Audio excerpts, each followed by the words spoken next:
নমস্কাৰ, মই মঞ্জুৰী। আজি মই আপোনালোকৰ ওচৰলৈ এটি ধুনীয়া ৰেচিপি লৈ আহিছোঁ। আমি অসমীয়া বোলতে কঁঠালগুটি পিটিকা, কঁঠালগুটি পোৰা ইয়াকে বুজোঁ নহয় জানো। সেইকাৰণে মই আজি কঁঠালগুটিৰ এটি ধুনীয়া স্পাইচি আৰু ডিলিচিয়াছ ৰেচিপি লৈ আহিছোঁ আৰু মোৰ ভিডিঅ'লৈ আপোনালোকক বহুত বহুত স্বাগতম জনাইছোঁ। কঁঠালগুটিখিনি ভালদৰে বাকলি গুচাই ৰাতিতে তিয়াই থৈছিলোঁ পানীত আৰু ব্ৰাউন বাকলিটো এতিয়া গুচাই পেলাই কুকাৰত বইল হ'বলৈ দিছোঁ। আৰু ৰেচিপিটো বনাবলৈ মই পিঁয়াজ দুটামান কাটি লৈছোঁ, জলকীয়া 3টা, নহৰু সৰু সৰুকৈ কাটি লৈছোঁ।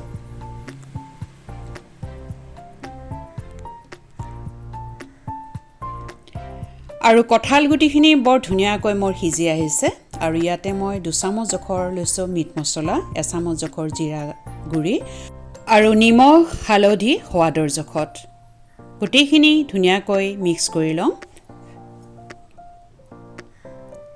আৰু এইখিনিতে মই আপোনালোকক অনুৰোধ কৰিম, যদি মোৰ ৰেচিপিটো ভাল লাগে প্লিজ আপোনালোকে এটা লাইক দিবলৈ নাপাহৰিব, কমেণ্ট কৰিব আৰু শ্বেয়াৰ কৰিব। আৰু কঁঠালগুটিখিনি মোৰ বৰ ধুনীয়াকৈ সিজি আহিছে, দেখিছেনে?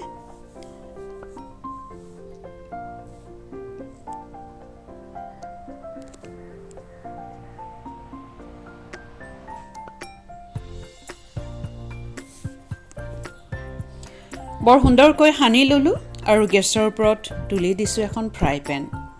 আপোনালোকে মিঠাতেলেৰেও বনাব পাৰে, মই কিন্তু ৰিফাইন তেল দিছোঁ 2 চামুচ জোখৰ, বৰ বেছি তেল দিয়া নাই। আৰু ইয়াতে মই এতিয়া পিঁয়াজখিনি দি লৈছোঁ, পিঁয়াজ নহৰু জলকীয়াখিনি দি লৈছোঁ আৰু এইখিনি ব্ৰাউন শ্বেপ হোৱালৈ বৰ সুন্দৰকৈ ভাজি ল'ম। তাৰপিছতে দি লৈছোঁ কঁঠালগুটিখিনি আৰু এইখিনি দি আকৌ মই সুন্দৰকৈ ভাজি ল'ম। কঁঠালগুটি সকলোৱে খায়, কিন্তু মই কেনেকৈ বনাইছোঁ সেইটোহে আপোনালোকৰ আগত শ্বেয়াৰ কৰিলোঁ। বৰ ধুনীয়া হয়, টেষ্টি হয় আৰু স্পাইচি ডিলিচিয়াছ হয়।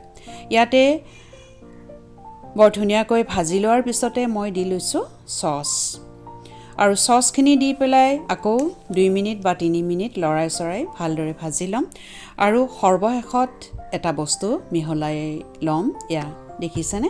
গৰম মছলা লৈছোঁ মই 2 চিকুট, বৰ সুন্দৰকৈ মিহলাই ল'ম আৰু মোৰ কঁঠালগুটি ভাজিখন বৰ ধুনীয়াকৈ হৈ গ'ল। বৰ টেষ্টি হয় খাবলৈ। আপোনালোকে যদি খোৱা নাই এনেদৰে নিশ্চয়কৈ এবাৰ হ'লেও ট্ৰাই কৰিব আৰু মোক তাৰপিছত কমেণ্ট কৰি জনাব। ইয়া দেখিছেনে? বৰ সুন্দৰ হৈছে দেখিবলৈ আৰু খাবলৈও বেছ জুতি লগা হৈছে।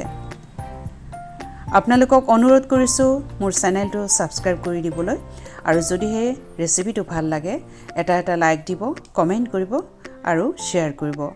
গতিকে সকলোৱে সুস্থ থাকক আৰু আনন্দৰে থাকক। নতুন এটি ৰেচিপি বা ভিডিঅ'লৈ অহাৰ আশাৰে আজিলৈ বিদায় মাগিছোঁ আপোনালোকৰ পৰা। Thank you so much.